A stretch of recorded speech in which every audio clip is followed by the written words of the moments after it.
music world is paying tribute tonight to a legend of rock and roll. Gregg Allman, founder of the Allman Brothers Band, has died.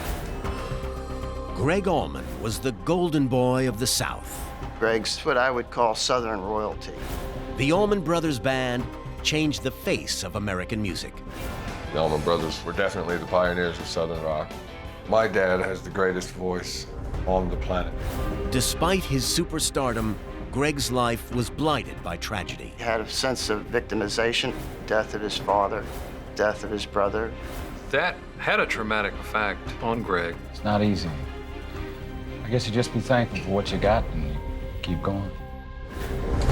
He took the rock and roll lifestyle to the extreme. His drinking and heroin habits were bad and long.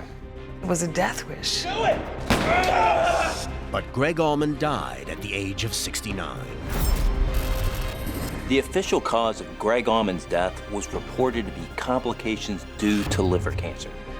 Liver cancer comes in many forms and has many potential causes. But this official cause of death is confusing because Gregg had been virtually cured of his cancer years earlier in a dramatic way.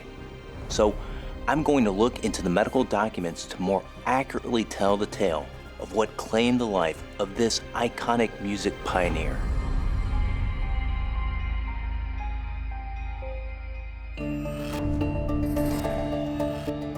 World-renowned medical examiner and forensic pathologist Dr. Michael Hunter has performed around 5,000 autopsies, collaborating closely with law enforcement and other forensic specialists.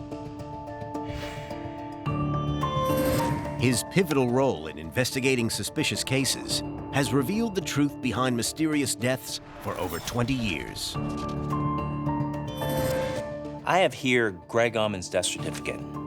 Together with first-hand accounts and other documents I've gathered, I'm hoping to separate the facts from the fiction to piece together exactly what caused his death at the age of 69. Fame Studios, Muscle Shoals, Alabama, March 2016, 14 months before his death. Gregg Allman is recording a new solo album to be called Southern Blood.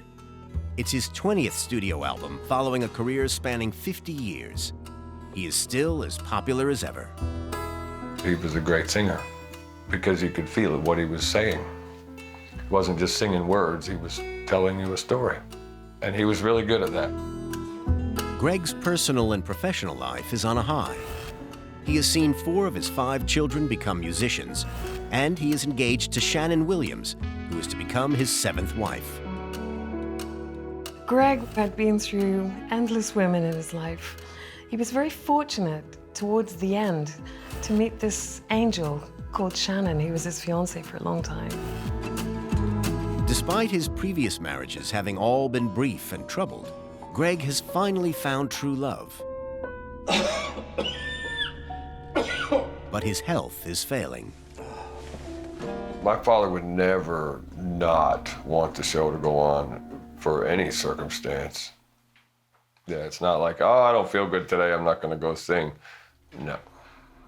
Definitely a show must go on kind of guy. He tires easily and is only able to work for 4 hours at a time. There's something about the grit of the Southern American, of the real tough guy. Every manner of disadvantage and disaster befall them, but they seem to take it on the chin and just keep rolling. That was Gregg Allman. A lot of people would have quit. Gregg chose to go in the studio. He chose to record. I call it resilient. Gregg's determination to keep working was admirable, considering he was battling an extremely serious disease, liver cancer.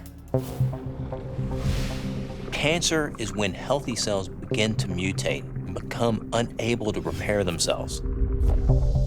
These damaged cells then multiply prolifically to create a tumor.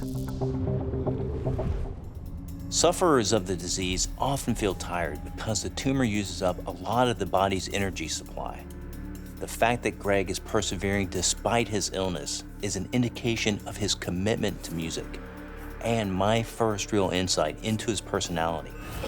One thing that does concern me, though, is that his determination to carry on might indicate that he doesn't know when to stop, or that he ignores warning signs about his health. Born in 1947 in Nashville, Tennessee, Gregory Lenoir Allman was the second son of Willis and Geraldine Allman. His happy family was torn apart 2 years later when his father was murdered by a hitchhiker. Any child that loses a father early on that doesn't get that relationship growing up has an impact. He never really did let go of the loss of his father. He held on to that to the day he died. At the age of 8, Gregg and his brother Dwayne were sent away to military school. Although homesick, Gregg found comfort in the company of his older brother. He'd lost his father at such a young age. His bond to his brother would have been really, really strong. So at that point, he becomes really close to his brother. You kind of have to wonder if, his brother doesn't become a surrogate parent in a way. Gregg's life changed at the age of 12 when he discovered the guitar. I was visiting my grandmother, but I picked that guitar up and I was just struck, smitten. Dwayne decided to learn guitar too, and as their passion for music grew, so did their brotherly bond. Their days were divided between playing and chasing the girls. By their mid-teens, Gregg and Dwayne were determined that they would make a living from music. Gregg and Dwayne went to a gig, and they'd seen Jackie Wilson, Otis Redding, B.B. King, Patti LaBelle, and it was their light bulb moment. The pennies all dropped at once, and they decided that's what we're gonna do. All they had was their instruments and their music. They didn't have money. They had to collect bottles.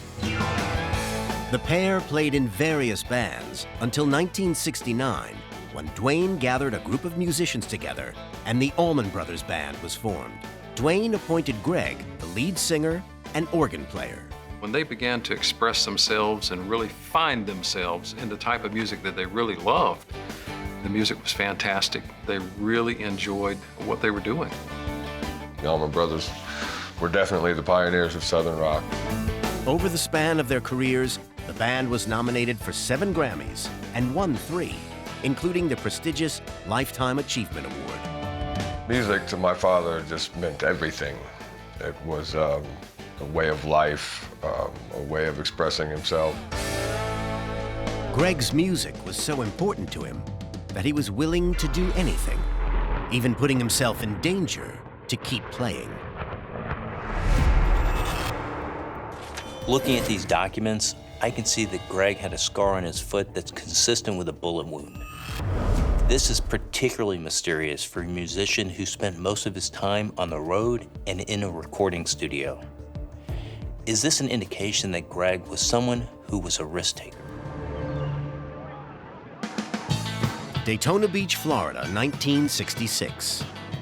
The Vietnam War was raging, and able young men were drafted in. When Gregg's draft letter arrived, the brothers had just begun to gain success on the music circuit. Dwayne stepped in with a plan to stop Gregg going to war. They just wanted to play music. Didn't want to go fight in a war. They wanted to be musicians. Dwayne decided that there was only one thing to do: make Gregg unfit to serve. They were trying to come up with the best way for him to fail a physical. They had a party, a foot shooting party. Dwayne was always the force behind everything when it came to what we're going to do. You wouldn't do this if there wasn't the utmost sense of trust and connection and love with this person. I think they could have come up with better ways than shooting himself in the foot. It's like a comedy routine right out of the Three Stooges. So Dwayne cocks the gun and hands it to him, and my dad points it at his foot and looks over his brother and says, "I can't do it."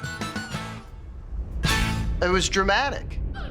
There were girls that were there that were crying before he ever shot himself. Dwayne says, "Come on."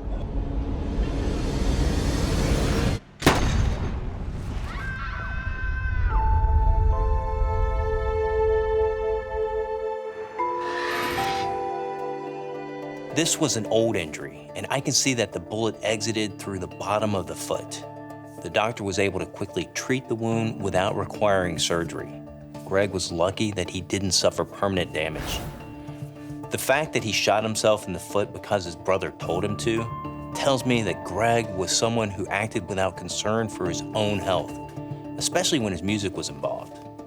I wonder how this attitude to his health impacted his whole life. I know that Gregg was determined to play music, to the point of being reckless with his own health. And I'm concerned to see that he spiraled into addiction following a tragic event in his life. October 29th, 1971, Macon, Georgia. Gregg's brother Dwayne was on his motorcycle on the way home from a friend's house. Their band, the Allman Brothers, had just released their third album at Fillmore East and finally hit the big time. The record had been certified gold only days earlier. He was flying down the road much faster than he should have been. And a truck pulled out in front of him. He hit the back of the truck, and the kickstand went through his neck. Doctors operated as soon as he was brought from the scene. But they couldn't save him. The loss of Dwayne was devastating to him, to the point I don't think he ever got over it. The death of his brother would have been immensely traumatic for Gregg. And I think he put so much of his love and energy into his brother. He had his back, and then he's taken away so unexpectedly. And imagine how destabilizing that is. How do you get past that sort of thing? It's not easy. I guess you just be thankful for what you got and you keep going.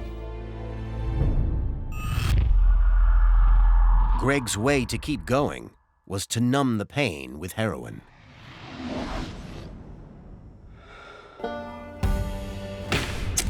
Although he had begun to experiment with drugs while playing in bands in the 1960s, it was Dwayne's death that saw Gregg's use spiral out of control.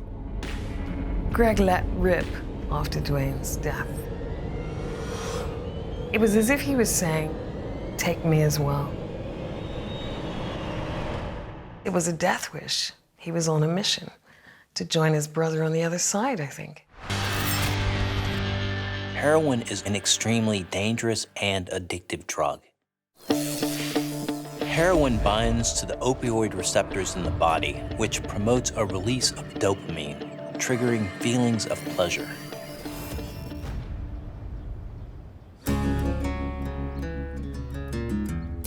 After Dwayne's death, their album At Fillmore East skyrocketed on the charts. At the age of 23, Gregg had gained fame and fortune, but lost the thing that mattered most to him: his best friend, his father figure, Dwayne. There would have been a sense of survivor's guilt that the worst thing possible happens to my brother, and then I get all, all this good stuff. Gregg didn't know how to handle having money and success. That was his way of hiding from it all, that insulated feeling that heroin gives a person.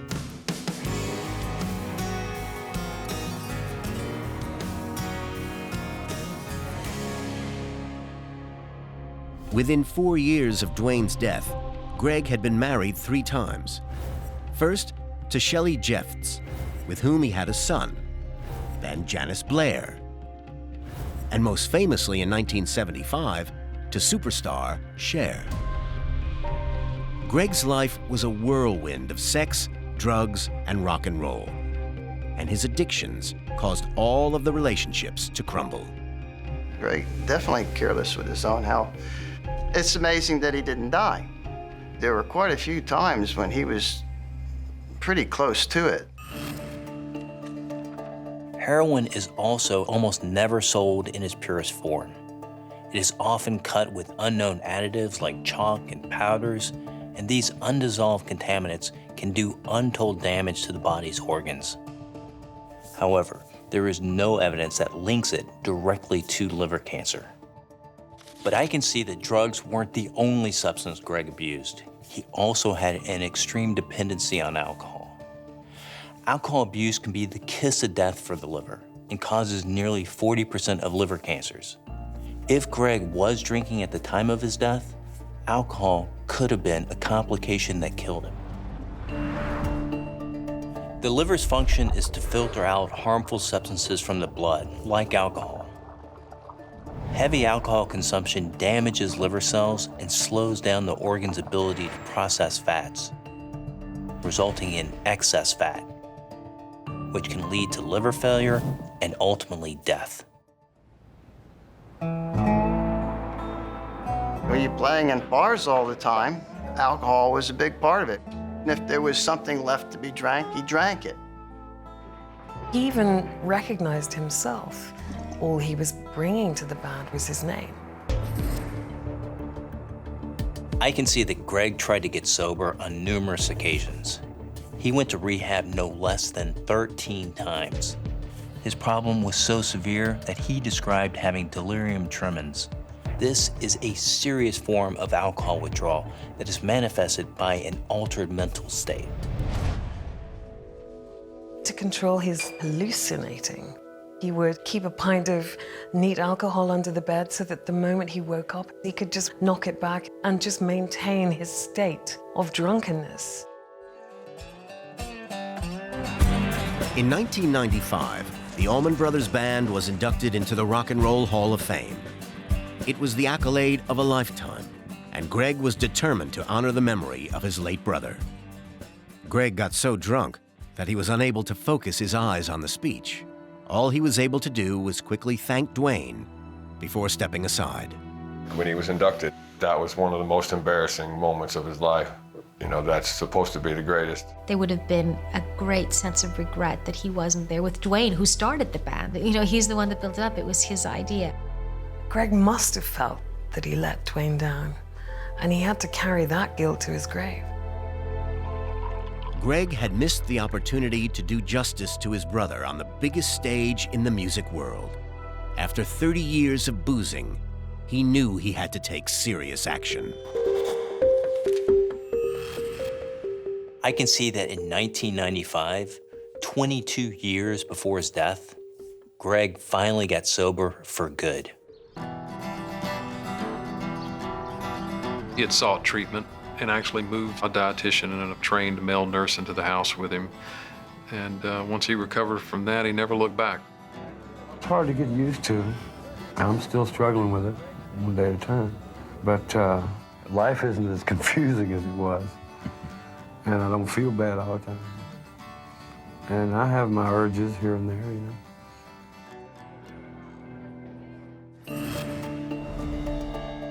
Gregg stopped drinking 13 years before his diagnosis, but due to the heavy abuse for 30 years, there's a chance the alcohol could have caused lasting damage.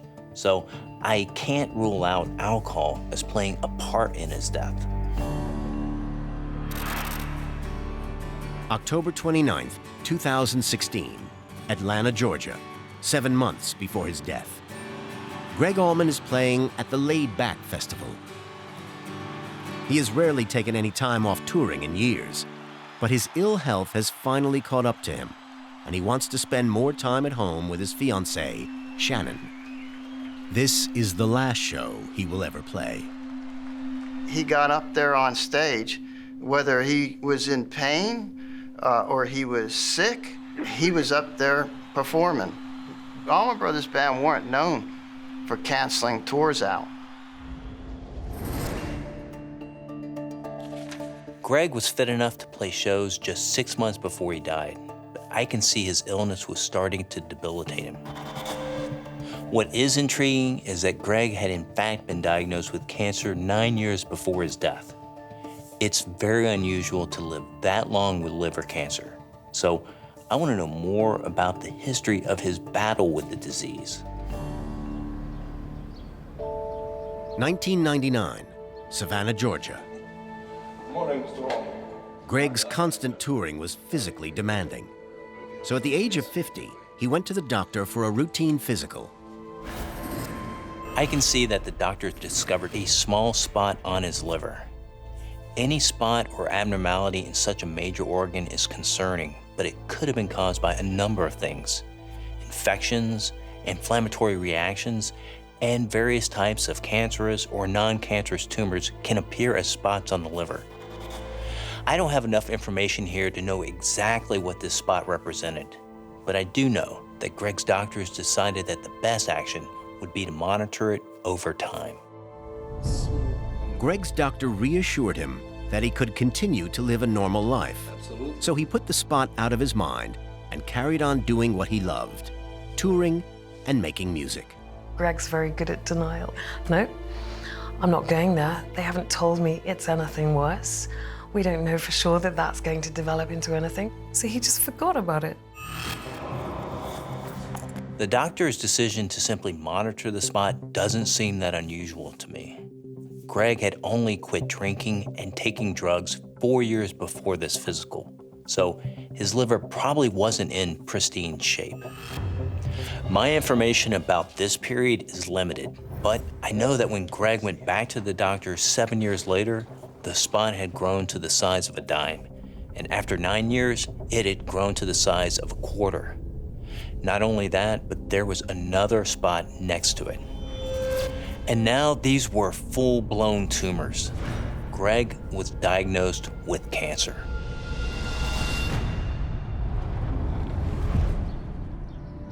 Gregg had that initial terror that this is going to turn into the thing that kills you, that robs you of your life.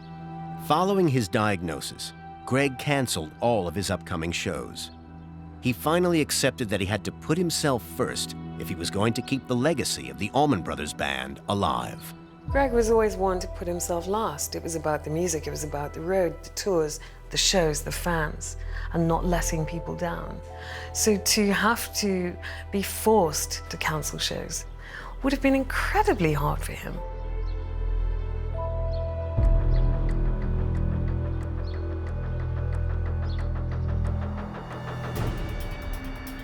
In 2009, to stop the tumors from spreading, Gregg's medical team performed a type of surgery known as ablation. An ablation procedure is a treatment that uses image guidance to place a needle through the skin into a liver tumor. High-frequency electrical currents are passed through an electrode in the needle, creating a small region of heat.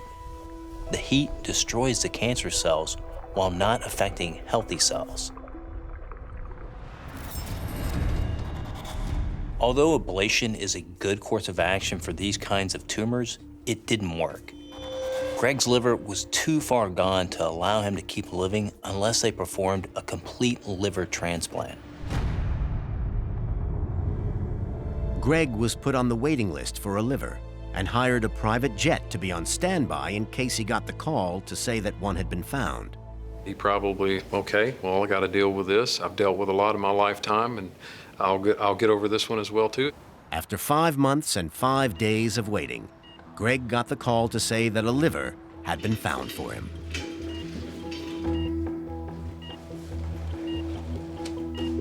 Gregg finding out that somebody was willing to give him a liver, he was ecstatic. Not somebody that jumped and touched the ceiling. He was relieved.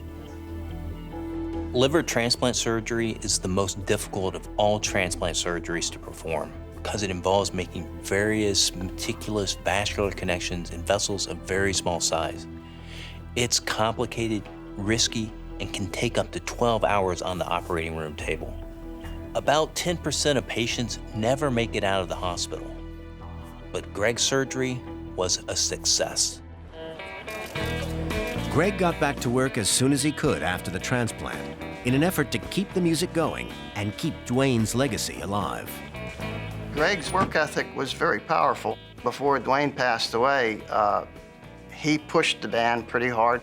To not continue would, that would mean it would be dead and over. He couldn't do that. He was able to recover pretty fast, and he might have went back out with a little bit of pain, but he looked like he was enjoying himself. But despite appearing to be in good shape, shockingly, just 2 years after receiving a brand new, healthy liver, he was diagnosed with liver cancer again. Gregg's new liver was failing. His doctors were running out of options to save him, and his time was running out. Gregg had his transplant 7 years before he died, and the liver he was given was from a healthy 29-year-old. This should have given him a second chance on life. But shockingly, Gregg's brand new liver became cancerous just 2 years after the transplant. I already know that Gregg was clean and sober for years before he got the transplant, so drugs and alcohol had nothing to do with his death. There was something seriously wrong going on in Gregg's body that led him to develop cancer in not one, but 2 livers. I need to know what it was. December 25th, 2016, Richmond Hill, Georgia. Now that he's finished touring, Gregg is at home celebrating Christmas with his family. After 6 brief marriages, he has 5 children and 3 grandchildren, many of whom are with him for the holidays. I think for Gregg, that last period of time he had was a time of people that loved him so much and came to be with him. In a lot of ways, Gregg's life comes full circle. He starts off, loses his brother, and then finally he has his last Christmas with the family that he finally feels he's created. And I think that would have been a profound experience for him, because I think it's something that he longed for. Despite enjoying time with his family, Gregg's cancer is spreading, and he only has 5 months to live.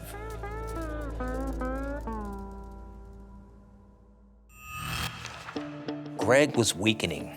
He was no longer able to play live, and he tired quickly during recording. On top of that, his treatment options were extremely narrow. He was running out of time.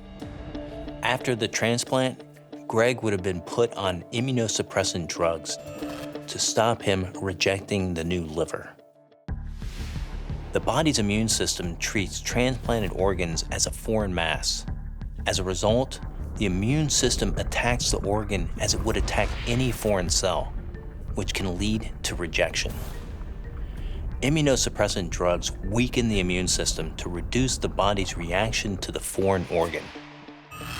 This means he would have no way of fighting off infections, so even a common cold could have been catastrophic. Any aggressive treatment plan might have done more harm than good. The doctors explained that his best treatment option would be to undergo radiation. Gregg refused to have radiation because he was concerned that it might damage his vocal cords and prevent him from singing. Was the music more important than life to him? He would have thought to himself, music is my life. And without music, without being able to be out there on the road, what's the point? His identity was very much bound up in his ability to sing. So I don't think it's a surprise at all that he says, no, I'm gonna live my life with a quality that gives me a sense of purpose. And if that means it's a year less or 2 years less, that's okay. That's what I want to do. When Gregg refused the radiation treatment, his doctors gave him 12 to 18 months to live. But he managed to outlive that prognosis by 4 years, which is amazing. Since Gregg didn't take the treatment plan that was offered to him, I have to wonder how he was able to live for so long beyond what his doctors predicted. I can see that he'd undergone a major lifestyle overhaul. February 2017, 3 months before his death. Gregg marries longtime girlfriend Shannon Williams. This is his 7th marriage. The couple have been engaged for 5 years, and Shannon has been keeping Gregg on a healthy regime. He completely changed his lifestyle. He got married, settled down, and I just think that he finally got it right. Shannon was way more informed about nutrition and about health in general. She was putting him on the fresh juices every day. She talked him into going gluten-free. She managed his medication. She oversaw a complete lifestyle change.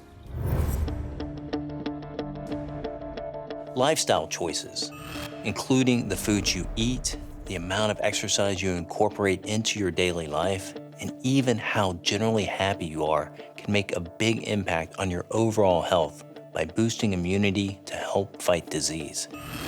Gregg was taking excellent care of himself in this period, which could explain how he managed to outlive his prognosis. However, no amount of lifestyle change could keep his cancer at bay forever. May 27, 2017, Richmond Hill, Georgia, 4 hours before his death. Shannon has called Chank Middleton, Gregg's best friend, to come over.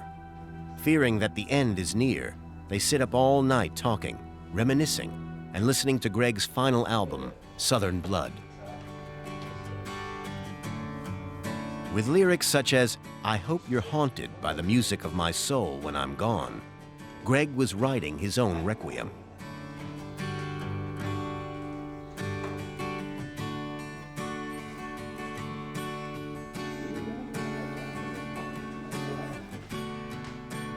I think death touched Gregg's life so often that he was probably much more resigned to this. And I think because of that, you see almost a resignation to it.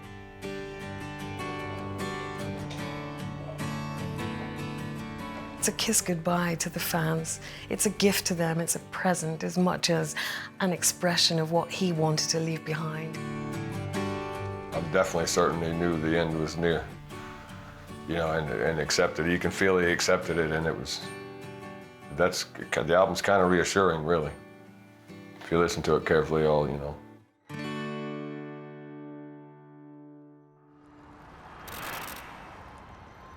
May 27, 2017, Richmond Hill, Georgia, dawn. After staying up past 4 a.m., Gregg and Shannon go to bed. Shannon turns on a jazz playlist to comfort Gregg and puts a shawl over the lamp to dim the glare of the light. There was a sense that this was it. So his wife had prepared the bed for him, and he laid down and she surrounded him with pillows, and she got into the bed with him and she stroked his head as he laid there. Sensing that just precious moments remain, Shannon calls Chank to come into the room. With his wife and best friend by his side, Gregg Allman peacefully dies.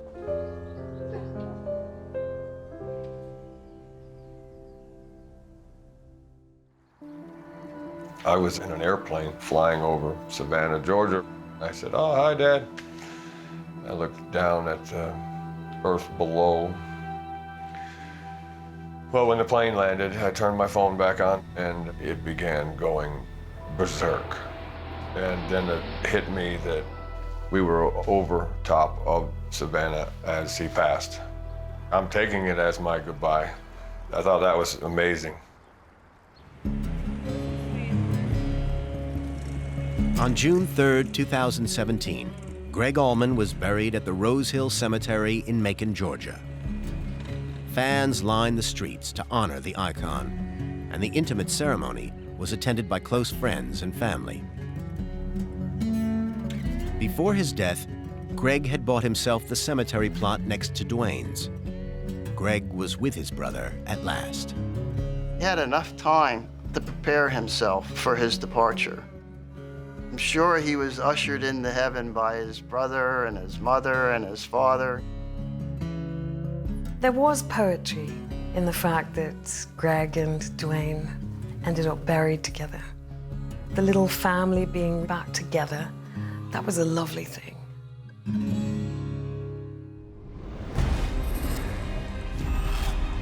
It's clear that Gregg had accepted his fate and was at peace when he died. However, what's still unclear is why Gregg got cancer in a brand new liver. I think I've uncovered something that explains everything. Something that happened decades before either of his cancers manifested themselves. We have some breaking news also this hour from the music world to share with you. Gregg Allman has died. Gregg Allman, singer from the Allman Brothers Band, was a pioneer of Southern rock. He paved the way for a whole genre to follow. Expert forensic pathologist Dr. Michael Hunter has been investigating the case of this music icon and can finally dispel the mystery of Gregg's death. I believe I have discovered the reason Gregg developed cancer in not one, but 2 livers.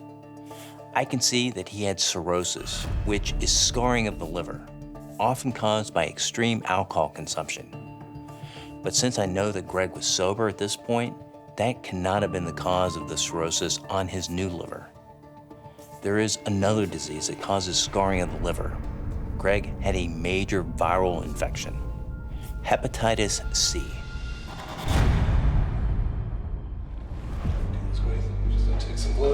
When Gregg went in for a full physical in 1999, the small spot on his liver wasn't the only thing they found.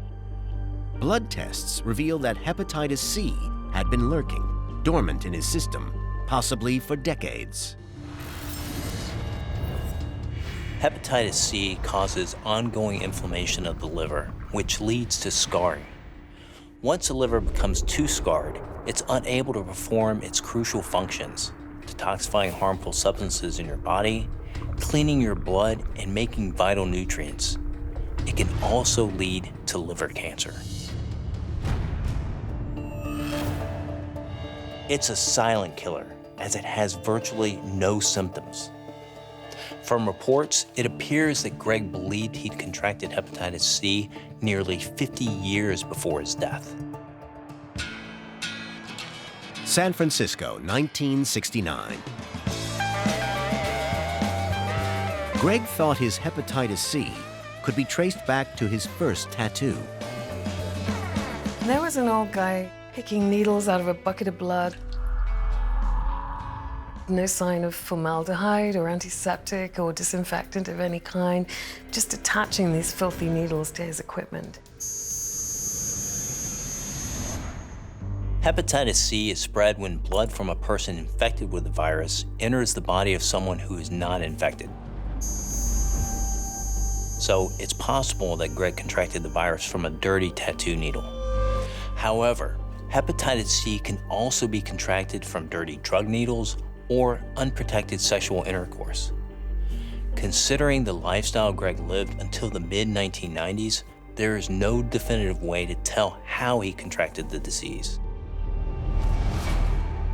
Even though he was diagnosed with hepatitis C 18 years before his death, Gregg didn't undergo any treatment for it until 9 years later. What I want to know is, why did Gregg wait so long to get treated? When Gregg had bad news like that, the first thought is denial. I'm gonna be okay. I've been so abusive all this time, and I'm still standing here. Gregg kept the hepatitis C diagnosis from everyone. He just wanted to carry on playing music. He wasn't known to reach out for, sympathy or anything of that nature. In fact, he would really rather not have any of it. 2008. When Gregg's doctors discovered his original cancer, they decided that they had to try to rid his body of hepatitis C before treating the tumors.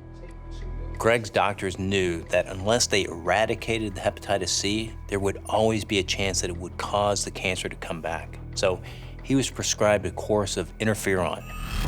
Interferon is a drug that encourages the immune system to attack the hepatitis C virus. Gregg had to inject himself with the drug for 6 months, which resulted in side effects including flu-like symptoms, fatigue, nausea, fever, and chills. The treatment's pretty rough, Yeah. but then the virus is pretty rough. Right, right. But I was diagnosed in 1999. But they said, man, you've had this for a long time. Right. When Gregg finally decided to address his hepatitis C, the treatment wasn't successful. The interferon treatment that was used is only 60% effective at the best of times. So even though doctors had removed Gregg's cancerous liver, the hepatitis C was still in his system.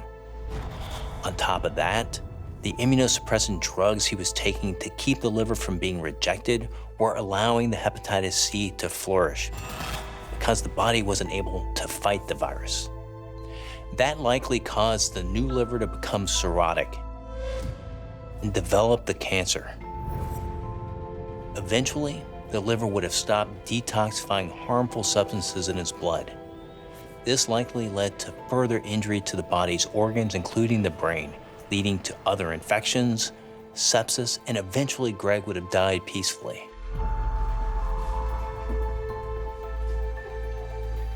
I can conclusively say that the complication that caused Gregg's death was chronic hepatitis C in his system that was attacking his body, specifically his new liver.